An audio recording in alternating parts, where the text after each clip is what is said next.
Hi, I'm Phil from the Buzz Business Network, and today I'm going to talk to you about what losing over $200,000 taught me about starting a business. Starting a business was easy, but by the end of 2008 it was gone, all of it, and then some.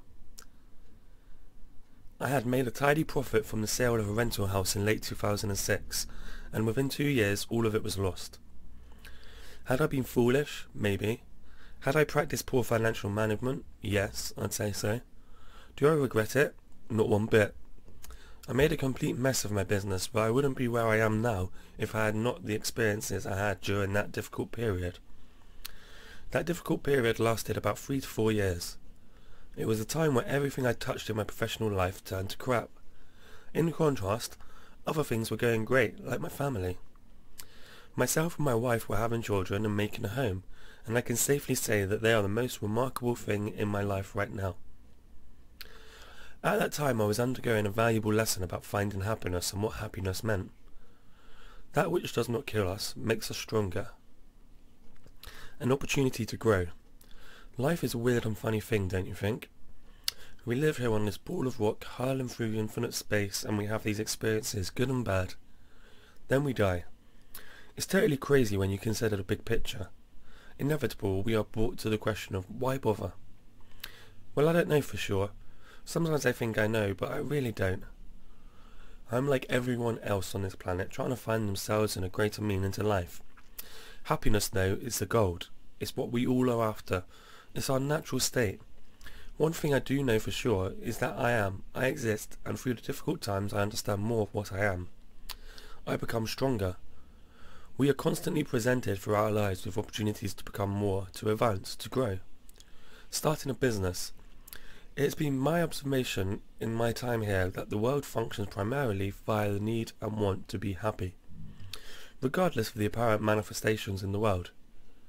The primary driving force above all else is for the individual to be happy. Starting a business is born from the desire to make things better for ourselves and for others. And when we are genuinely concerned for the quality of work we do and the service we can bring to others, then we can simply not go wrong. Lessons must be learned, so no matter what the short-term results happen to be, I believe that starting a business for all the right reasons cannot but bring about great results eventually. Happiness is what we are after, in whatever form it happens to arrive. When people like you who drive forward out of the desire to produce something great, then everyone benefits eventually. Only when money becomes the driving force do things turn sour. The happiness of your life depends upon the quality of your thoughts. Therefore, guard accordingly, and take care that you entertain no notions unsuitable to virtue and reasonable nature. Life is short. My experiences in starting a business and failing have been transformative. It has been very difficult, emotional and stressful, but it has shown me that I have much more to give. It has shown me that everybody here has an infinite nature to produce something great if they only persist. Life is in and out in the blink of an eye. One minute you're here, the next you're gone, so to me it has become important to make my existence count. I am not here to simply make up numbers, and neither are you.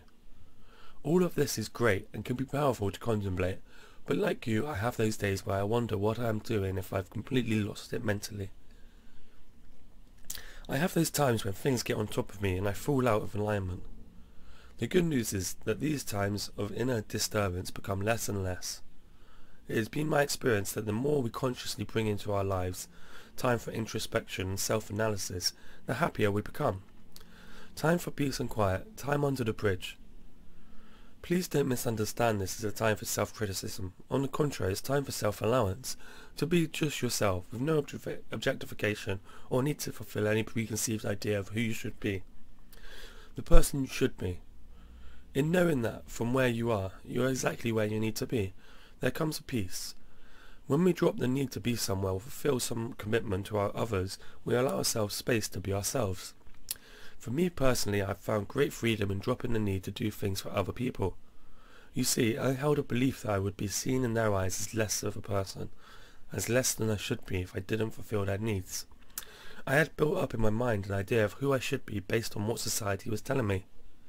I had an obligation to fulfill it. I was fearful of losing face if I didn't follow through. I have since found out that every bit of this nonsense and destructive to me on every level. Now I still hear that voice in my head saying, you've got to be here or there, or call this person or that person, and if you don't, you'll be in trouble, but I have found a way to ignore it. I reckon it comes from the schooling I got, primarily from my childhood upbringing. It's a typical good citizen mentality which the powers that be require in order to remain significant and for us to remain exactly where we are. The day will come when new thought pushes over the cliff edge and society will change radically and forever. The greatest gift you can ever give another person is your own happiness. Our primary responsibility in this world is to find happiness for ourselves in everything we do. Now it's important that in this pursuit that we don't become hypnotized by the calls of celebration from others when we do something that they approve of, because this will lead us astray.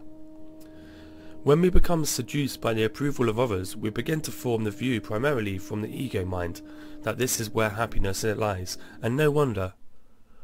Praise makes us feel good, but this is short-lived because as soon as you do something that others do not like, they will pour criticism all over you. Long-term happiness cannot be found in the opinions of others. We must focus on self-creation and happiness, not creation by means of conformity to the ideas of others. Happiness is instantaneous, just as soon as we see the light within ourselves and cease seeking the light outside. When this happiness, we cannot help but be a light unto the world, positively affecting all around us. I provide online marketing and WordPress web development to businesses and marketing departments, helping to establish and refine their online presence. This is adapted from an article by Larry G. Maguire.